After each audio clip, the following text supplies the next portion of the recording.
వ్యతిరేకత అనేటువంటి కొంచెం ఓపెన్ అయ్యేటువంటి ప్రయత్నం చేశారు. కేంద్ర బలగాలు 2 నెలల నుంచి పశ్చిమ బెంగాల్లో తిష్ట వేయడం ఇవన్నీ చూసిన తర్వాత ధైర్యంగా వచ్చి ఓటేశారని చెప్తా ఉన్నారు.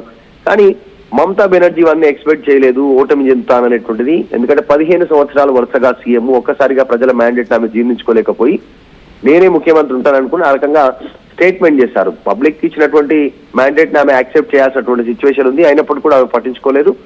నేనే ముఖ్యమంత్రి, 100 సీట్లు బీజేపీ చోరీ చేసిందనేటువంటి స్టేట్మెంట్ చేయడం వెనుక కూడా అక్కడ పశ్చిమ బెంగాల్లో ప్రజెంట్ ప్రజలు ఆగ్రహంగా ఉన్నటువంటి సిచ్యువేషన్ కనిపిస్తా ఉంది.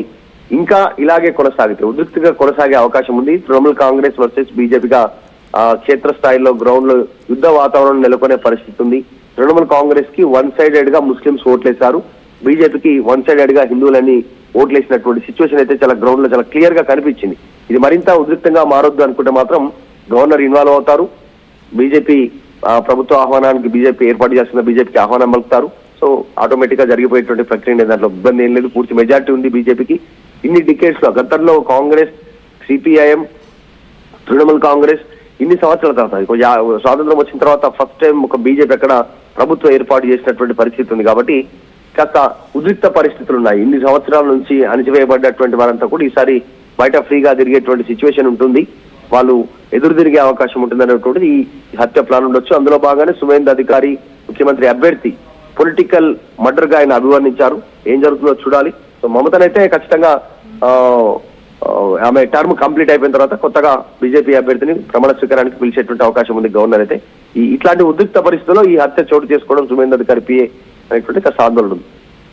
Right Madhu, thanks for the latest update. మొత్తం మీద పశ్చిమ బెంగాల్లో హై టెన్షన్ వాతావరణం నెలకొని ఉంది.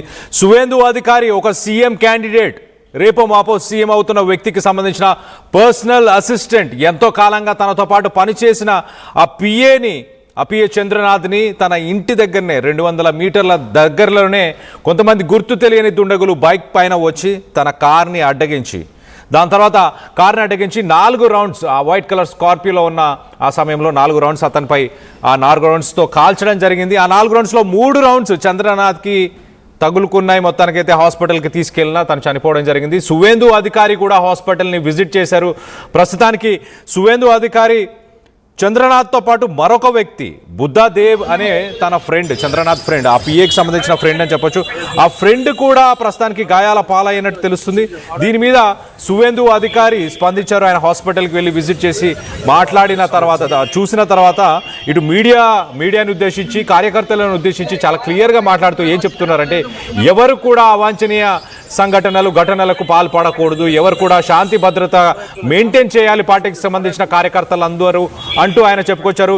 ఏదైతే ఈ ఘటన జరిగిందో చాలా విషాదకరమైన ఒక ఘటన ఇది అంటూ కూడా ఆయన చెప్పుకొచ్చారు. ఖచ్చితంగా దీనిపైన ఎవరైతే వ్యక్తులు చేశారో దానికి సంబంధించిన విజువల్స్ ఎగ్జాక్ట్లీ ఆ హాస్పిటల్కి చేరుకుంటున్న ఆ విజువల్స్ని చూడొచ్చు. సువేందు అధికారి చంద్రనాథ్ తన పిఏ చనిపోవడము, ఆ పిఏకి సంబంధించి ఆ మృతదేహాన్ని చూడడానికి ఘటనా స్థలానికి కూడా ఆ సీఎం క్యాండిడేట్ వెళ్ళిన విజువల్స్ని మనం చూస్తున్నాం, మనం చూడొచ్చు.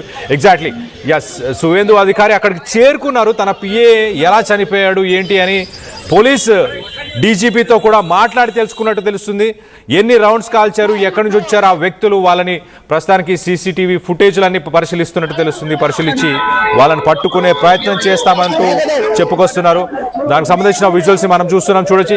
లెఫ్ట్ సైడ్ లో కనిపిస్తున్న ఆ వైట్ కలర్ స్కార్పియో, ఆ వైట్ కలర్ స్కార్పియో అద్దం దగ్గర మనం చూడొచ్చు. అక్కడ గన్తోని ఆ షాట్స్ ఒక 4 రౌండ్స్ ఫైరింగ్ చేశారు. ఆ అద్దం పగిలిపోయిన దాన్ని చూస్తున్నాము. దాని తర్వాత హుటాహుటిన ఆయనని హాస్పిటల్కి తీసుకెళ్లారు. కానీ ప్రస్తుతానికి వెస్ట్ బెంగాల్లో హై టెన్షన్ వాతావరణం నెలకొని ఉంది. నిన్న మొన్న గడిచిన 2 రోజుల్లో మనం చూస్తే ముగ్గురు టీఎంసీ కార్యకర్తలు కూడా చనిపోవడం జరిగింది. అది బీజేపీకి సంబంధించిన వాళ్ళే చేశారంటూ టీఎంసీ ఆరోపిస్తుంది. ఇవాళ డైరెక్ట్ సీఎం క్యాండిడేట్ పిఏనే ఇవాళ నిన్న రాత్రి మనం చూస్తే అతన్ని ఇవాళ మార్నింగ్ చనిపోయాడు. సో మొత్తం మీద సీఎం క్యాండిడేట్ పిఏనే టార్గెట్ చేసింది మమతా బెనర్జీ, అలాగే అభిషేక్ బెనర్జీ, అల్లుడు అభిషేక్ బెనర్జీ, వీరిద్దరు వీరిద్దరే దానికి కారణం అంటూ కూడా ప్రస్తుతానికి బీజేపీ స్పోక్స్ పర్సన్ చెప్పుకొస్తున్నారు. పశ్చిమ బెంగాల్లో హై టెన్షన్ వాతావరణం నెలకొని ఉంది. బెంగాల్ బీజేపీ కీలక నేత దారుణ హత్య జరిగింది. సీఎం అభ్యర్థి సువేందు అధికారి పిఏ పైన కాల్పులు జరిపారు. పాయింట్ బ్లాంక్ లోనే ఒక 4 రౌండ్స్ కాల్పులు జరిపినట్టు తెలుస్తుంది. బైక్ పై వచ్చిన కొంతమంది గుర్తు తెలియని దుండగులు ఈ కాల్పులు జరిపారు.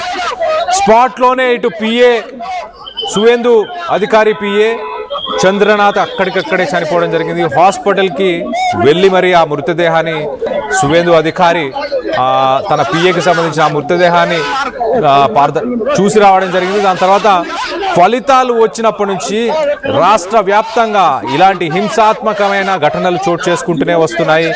టీఎంసీ బీజేపీ పరస్పర దాడులు చేసుకుంటూ వస్తున్నాయి. 2 బీజేపీ కార్యకర్తలు, ఒక టీఎంసీ కార్యకర్త, వీరందరూ కూడా చనిపోవడం జరిగింది. శాంతి భద్రతలకు ప్రాధాన్యత ఇవ్వాలి, పార్టీకి సంబంధించిన కార్యకర్తలందరూ కూడా శాంతిని పాటించాలి అంటూ ఇటు సువేందు అధికారి చెప్పుకొస్తున్నారు. మరో పక్కన టీఎంసీ కూడా ఈ ఘటన పైన స్పందించింది. తృణమూల్ కాంగ్రెస్ కూడా ఒక స్టేట్మెంట్ ఇచ్చే ప్రయత్నం చేసింది చాలా క్లియర్గా. ఈ ఘటన దురదృష్టకరమైన ఒక సంఘటన అంటూ కూడా టీఎంసీ అఫీషియల్గా ట్విట్టర్ మాధ్యమంలో ఒక పోస్టును కూడా పెట్టారు. We strongly condemn the brutal murder of Chandranath Rath in Madhyam Gram tonight, along with the killing of 3 other TMC workers in incidents of post-poll violence allegedly carried out by BJP-backed miscreants over the last 3 days, despite the model code of conduct been in force.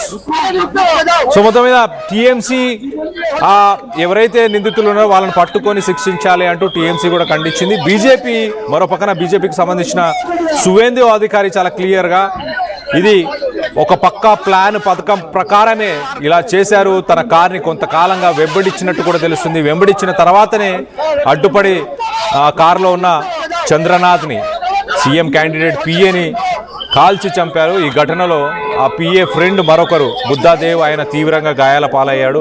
ప్రస్తుతానికి ఆయన హాస్పిటల్లో చికిత్స పొందుతున్నాడు. దీని వెనుక ఖచ్చితంగా ఇటు కౌస్తవ్ బాగ్చి అనే ఒక ఎమ్మెల్యే మాట్లాడుతూ ఆ బాగ్చి ఖచ్చితంగా టీఎంసీ టాప్ లీడర్స్ ఎవరైతే ఉన్నారో అభిషేక్ బెనర్జీ అలాగే మమతా బెనర్జీ, ఇది వారిద్దరి చర్యలే ఖచ్చితంగా ఆ క్రిమినల్స్కి శిక్ష పడేంత దాకా ఈ విషయాన్ని వదిలిపెట్టమంటూ ఎమ్మెల్యే కౌస్తవ్ బాగ్చి మాట్లాడుకొచ్చారు. మరో పక్కన బీజేపీ స్టేట్ ప్రెసిడెంట్ భట్టాచార్య ఆయన కూడా చాలా క్లియర్గా ఏమంటున్నాడంటే పొలిటికల్ కల్చర్, టీఎంసీకి సంబంధించిన ఒక పొలిటికల్ కల్చర్ ఇదే, మేము అస్సలు ఎక్స్పెక్ట్ చేయలేదు టీఎంసీ ఇలా ఒక వైలెన్స్కి పాల్పడుతుందంటూ. అలాగే ఈ ఘటనకు సంబంధించి ఎవిడెన్స్ని ఖచ్చితంగా తీసుకొస్తాము, ఒక ప్లాన్డ్గా ఒక పక్కా పథకం ప్రకారమే ఈ అటాక్ చేశారు. పిఏ లీడర్ ఆఫ్ అపోజిషన్, అలాంటి పిఏని చంపడం ఒక పొలిటికల్ మెసేజ్ని టీఎంసీ ప్రజల్లోకి తీసుకెళ్లే ప్రయత్నం చేస్తుంది ఇలాంటి ఘటనలకు పాల్పడి అంటూ బీజేపీ స్టేట్ ప్రెసిడెంట్ సామిక్ భట్టాచార్య ఆయన మాట్లాడుకొచ్చారు. ఈ ఘటనకు సంబంధించి మీరేమనుకుంటున్నారు? ఈ ఘటన వెనుక ఎవరి హస్తం ఉందని మీరు భావిస్తున్నారు?